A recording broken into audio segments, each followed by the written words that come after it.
Hi guys, welcome back. Today we're going to learn the pronouns in Moroccan Arabic and then have some exercises to practice at the end of this video.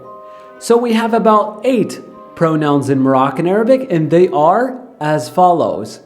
Ana, which means I am. Next up, nta, which means you masculine. Next up, nti, which means you feminine. Next up we have is huwa, and that's he, huwa. Next up we have is hiya,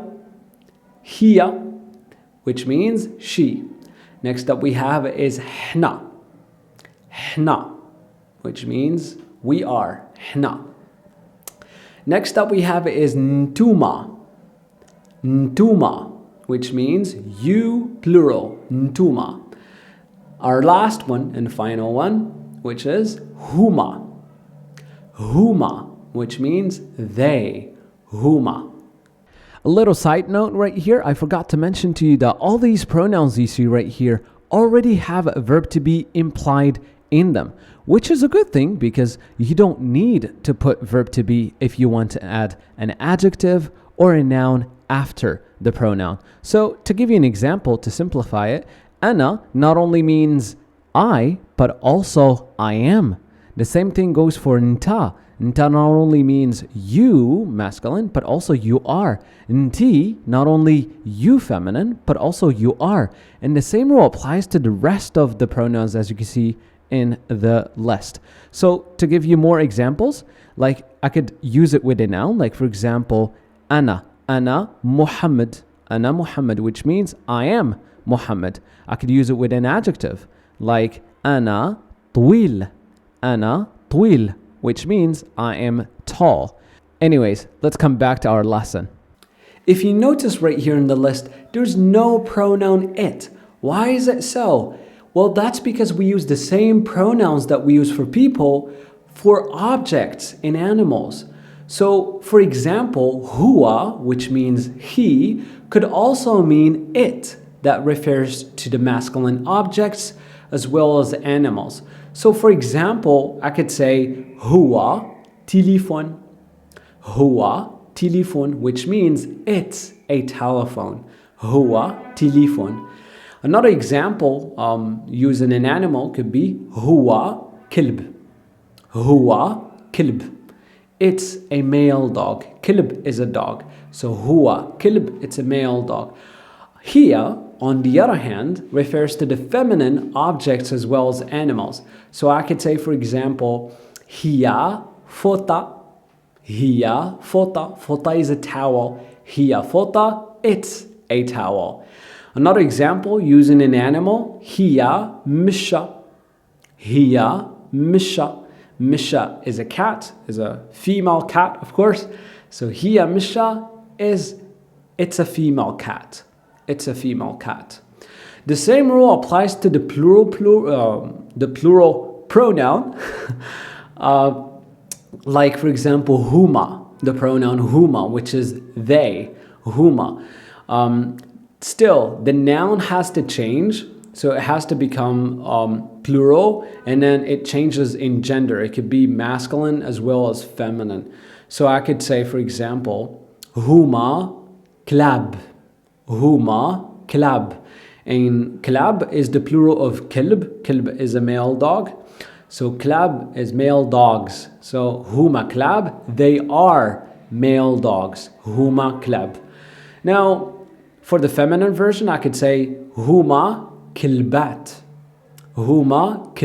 Kalbat is the female dogs. So huma kalbat, they are female dogs. The same rule applies to objects like kitab, for example. Kitab is a book. Ktuba is the plural of it. Ktuba. So I could say huma ktuba. They are books. Huma ktuba.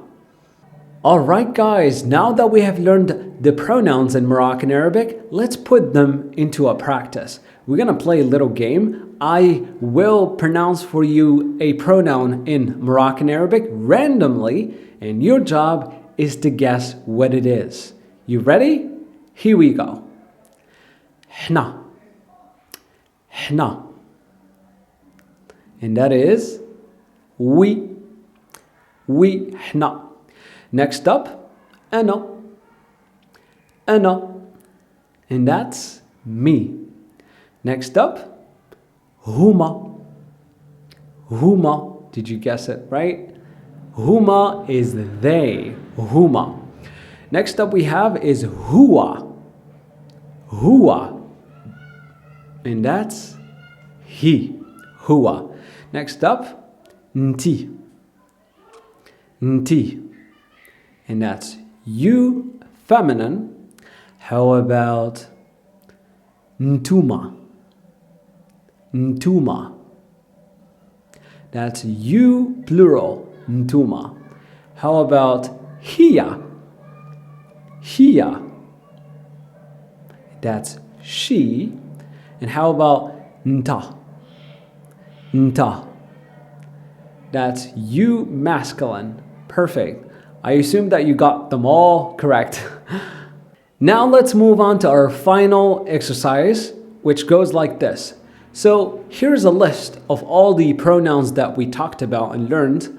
Now there's one pronoun that's missing. Your job is to guess what it is.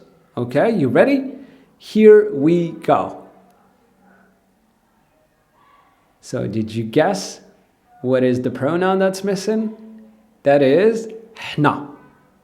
Hna.